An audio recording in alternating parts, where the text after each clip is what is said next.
Hi friends, എല്ലാവർക്കും happy new year. ഈ വർഷത്തെ ന്യൂ ഇയർ എൻ്റെ വീട്ടിലായിരുന്നു, അത് സ്വന്തം വീട്ടിലായിരുന്നു. ഞങ്ങളെല്ലാവരും കൂടി ഒരു പരിപാടിക്ക് പോവുകയാണ്. ഒരു സ്പെഷ്യലായിരുന്നു നമുക്ക് ഈ വർഷത്തെ 2024 ലാസ്റ്റ് ഡേ. ഞങ്ങളെ സംബന്ധിച്ചിടത്തോളം വളരെ സന്തോഷമുള്ളതായിരുന്നു.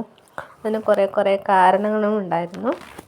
ഇതിലൊരു ചെറിയ കാരണം ഇതാണ്. കാരണം ഞാൻ കാണുന്നത് തൊട്ട് മുതലേ അച്ഛൻ ഒരു കൃഷിക്കാരനാണ്, നല്ലൊരു അധ്വാനിയാണ്. എല്ലാ ജോലിയും അച്ഛൻ ചെയ്യും. ഇന്ന ജോലിയെന്നൊന്നുമില്ല, ഞാൻ കണ്ടിട്ടേ ഇല്ല ഒരു സ്ഥലത്ത് അടങ്ങിയിരിക്കുന്നത്. എപ്പോഴും എന്തെങ്കിലുമായിട്ട് പണിയെടുത്തുകൊണ്ടിരിക്കുന്ന അച്ഛനെയാണ് ഞാൻ കണ്ടിട്ടുള്ളത്. ഇപ്പോൾ കഴിയാതായിട്ടും നടുവേദനയൊക്കെ ആണെങ്കിൽ പോലും അടങ്ങിയിരിക്കുന്നത് ഞാൻ കണ്ടിട്ടേ ഇല്ല.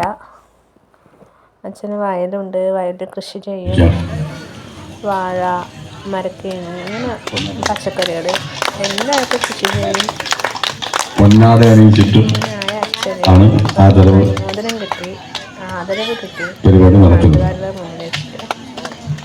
അതെനിക്ക് ഒരുപാട് സന്തോഷമുണ്ടായ കാര്യമാണ് കേട്ടോ. അച്ഛനെ ആഗ്രഹിച്ചിട്ടുണ്ടാവില്ല. എപ്പോഴും നാട്ടുകാർ കൊടുത്തപ്പോൾ, നാട്ടുകാരുടെ മുന്നിൽ കൊടുത്തപ്പോൾ എനിക്ക് ഒരുപാട് സന്തോഷമായി. ഇതായിരുന്നു ആ നിമിഷം. ഒരുപാട് സന്തോഷം തോന്നിയിട്ടുണ്ട്.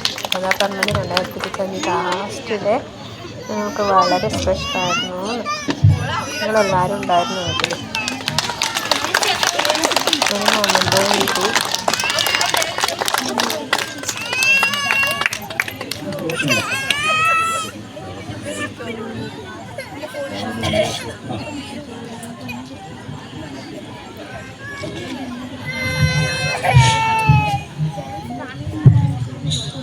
രാധാമാർക്കും എൻ്റെ വിനീതമായ പൂപ്പുകയും.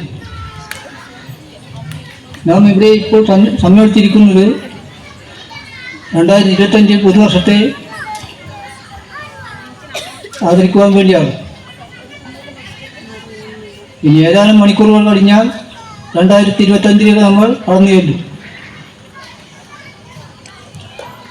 2024 നമുക്ക് വയനാട് പോലുള്ള പല ദുരന്തങ്ങളും കാഴ്ചവെച്ചിട്ടുള്ള വർഷമാണ് ഈ ഇപ്പോൾ നടന്നുകൊണ്ടിരിക്കുന്നത്. വരുന്ന 2025 അതുപോലുള്ള വിഷമങ്ങളൊന്നും ഇല്ലാതെ കണ്ട് ഉള്ള ഒരു വർഷമായിരിക്കട്ടെ എന്ന് നമുക്ക് ഈശ്വരനോട് പ്രാർത്ഥിക്കാം. വരാനുള്ളത് വഴിയിട്ടങ്ങുകയില്ല, അത് നമുക്ക് സഹിച്ചേ പറ്റൂ. അതുകൊണ്ട് നമുക്ക് നിശ്ചയദാർഢ്യത്തോടു കൂടി അതിനെ നേരിടാൻ സാധിക്കും. പിന്നെ ഈ സ്റ്റേജ് നിൽക്കുമ്പോൾ കുടുങ്ങിന് ഒരു 10-58 കൊല്ലം മുന്നേ നടന്ന ഒരു സംഗതിയാണ് ഓർമ്മ വരുന്നത്. കാരണം ഞാൻ 12ാമത്തെ വയസ്സിലാണ് ആദ്യമായി ഒരു 50 പൈസ വാങ്ങിയിട്ട് ഒരു കൃഷി പണിയല്ല, ഒരു പ്രോത്സാഹനമായി എനിക്ക് 12ാമത്തെ വയസ്സിലാണ് ലഭിച്ചിട്ടുള്ളത്. അതിന് ശേഷം ഒരു 10 വയസ്സായതിനു ശേഷം എന്നെ പൊടിക്ക് പിടിച്ചു. അങ്ങനെ 5 രൂപക്ക് പണി തുടങ്ങി ഒരു 5-8 കൊല്ലം മുമ്പ് വരെ സഹായിക്കുന്നുണ്ട്.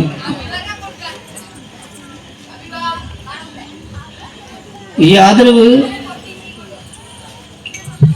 ബെടുങ്ങോളം വെസ്റ്റ് റീസെൻ്റ് അസോസിയേഷൻ ഭാരവാഹികൾക്കും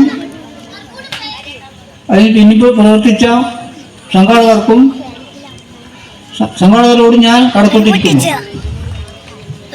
പറഞ്ഞുകൊണ്ട് എൻ്റെ ഈ 2 വാക്ക് നിർത്തുന്നു.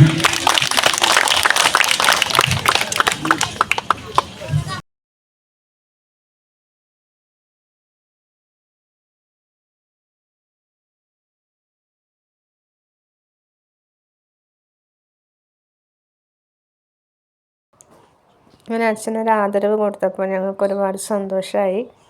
അങ്ങനെ ഈ വർഷം ജനുവരി മാസം ലാസ്റ്റ് ഡിസംബർ അർദ്ധരാത്രി ഞങ്ങൾക്ക് ഒരുപാട് സന്തോഷമായിട്ടാ. താങ്ക്സ് നാട്ടുകാർക്ക് ഒരുപാട് നന്ദി. ഇത്രയും വീഡിയോ ഉള്ളൂ കേട്ടോ. ബായ്.